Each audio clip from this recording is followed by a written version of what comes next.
We have schools of thought and expression which span generations, nations, and people.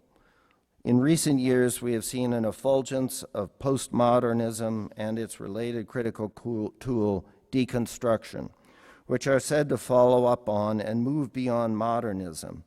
Postmodernism is said to reject core notions of truth in favor of contingent understandings and multiple perspectives on writings, events, and other cultural phenomenon. There is, of course, great wisdom in understanding and showing critically differences in thought, perspective, experience, and values. There is also no doubt that postmodernism has contributed valuably to the richness of humanities scholarship. But the notion that everything is radically contingent, that objectivity is impossible, has damaged the humanities and weakened their hold at the very heart, which is where they ought to be, of the liberal arts curriculum at every college or university of intellectual seriousness. Why is this so? I will posit two reasons. Lots of contingent and non-contingent observations are worth less than other observations or are even valueless. Not everything is equally relevant or salient or interesting. The craft element of the humanities leads poets to strive for the best, the most moving, the most beautiful, not just another perspective. And this craft element, which exists in all human activities, is important in driving us to think more deeply, to work harder, to do better, to farm better, and clean things better.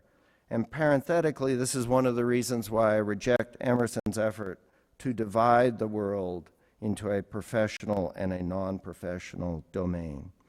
So having the goal of a better or true or forgive me, even the best or the truest in mind is a ferocious and desirable discipline in the humanities and in all activities, even if it is frequently not attainable or attained.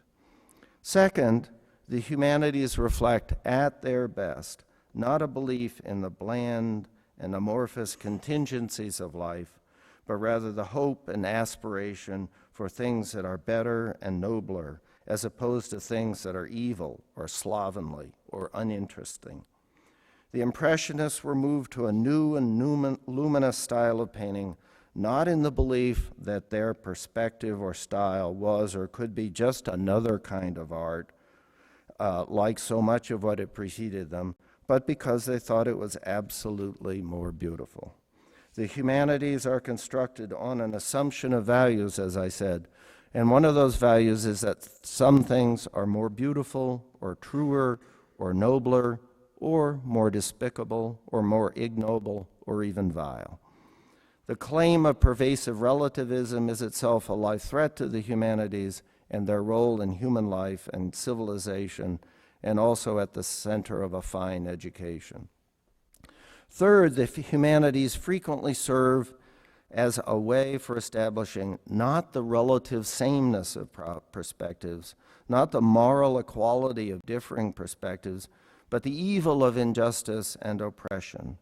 Longfellow justly has the last words about this coming at the beginning of Evangeline. To us an overwrought but moving evocation of the injustice of the dispossession of the French Acadians from what was to become Nova Scotia. This is the forest primeval, the murmuring pines and the hemlocks, bearded with moss and in garments green, indistinct in the twilight, stand like druids of eld with voices sad and prophetic, stand like harpers hoar with beards that rest on their bosoms. Loud from its rocky caverns, the deep-voiced neighboring ocean speaks, and in accents disconsolate answers the wail of the forest. This is the forest primeval, but where are the hearts that beneath it leap like roe, when he hears in the woodland the voice of the huntsman? Where is the thatch roof village, the home of Acadian farmers, men whose lives glided on like rivers that water the woodlands, darkened by shadows of earth, but reflecting an image of heaven? Waste are those pleasant farms, and the farmers forever departed, scattered like dust and leaves, when the mighty blast of October seized them and whirled them aloft and sprinkled them far o'er the ocean. Naught but traditions remains of the beautiful village of Grand Pré. Ye who believe in the affection that hopes and endures and is patient, ye who believe in the beauty and strength of women's devotion, list to the mournful tradition still sung by the pines of the forest.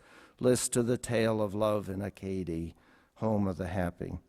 In closing, I want to go back to one thing I hinted at earlier. The humanities, because they touch on the entire range of human experience and do so in a realm of great craft and skill and normative values, convey learning that lasts a lifetime. I took an excellent course on monetary policy in college from a faculty member who later served on the Federal Reserve Board. It was an exciting course from a thoughtful and interesting person. The lessons that I learned are still at the edges of my memory, but I have never reread anything I read in that course. By contrast, I took a course in French medieval and early modern literature, including Rabelais and Montaigne, from a literally Rabelaisian professor. I learned some valuable things from Rabelais about physical grotesqueness and honesty, and from Montaigne about living a thoughtful life. I don't read either of them often, but I read them occasionally. They are part of my intellectual life, part of how I understand and approach the world every day in situations far removed from their epoch or experience. I think I learned true things from them about humanity, human values, and life. They were and remain part of my education. It would be dreadful for the humanities to surrender the claim to an aspiration for the attainment of higher intellectual and human truth and perfectibility and dissolve everything into a contingent bouillabaisse of fleeting impressions and inclinations. It is now fitting to read the last stanza of Keats's sublime ode, which makes the claim central to the humanities and made elegantly by Plato in his dialogue of Socrates poisoning Phaedo. For an absolute understanding of truth, or at least its maintenance as a goal for the human endeavor. O Attic shape, fair attitude, with breed of marble men and maidens overwrought, with forest branches and the trodden weed, thou silent form dost tease us out of thought, as doth eternity, cold pastoral, when old age shall this generation waste, thou shalt remain in midst of other woe than ours, a friend to man to whom thou sayest, beauty is truth, truth beauty, that is all ye know on earth and all ye need to know. But alas, I cannot finish without, as some of you will suspect, quoting John Milton in his letter to Samuel Hartlib entitled On Education. I shall detain you no longer in the demonstration of what we should not do, but straight conduct ye to a hillside, where I will point ye out the right path of a virtuous and noble education, laborious indeed at the first ascent, but else smooth, so green, so full of godly prospect, and melodious sounds on every side, that the harp of Orpheus was not more charming. Thank you very much.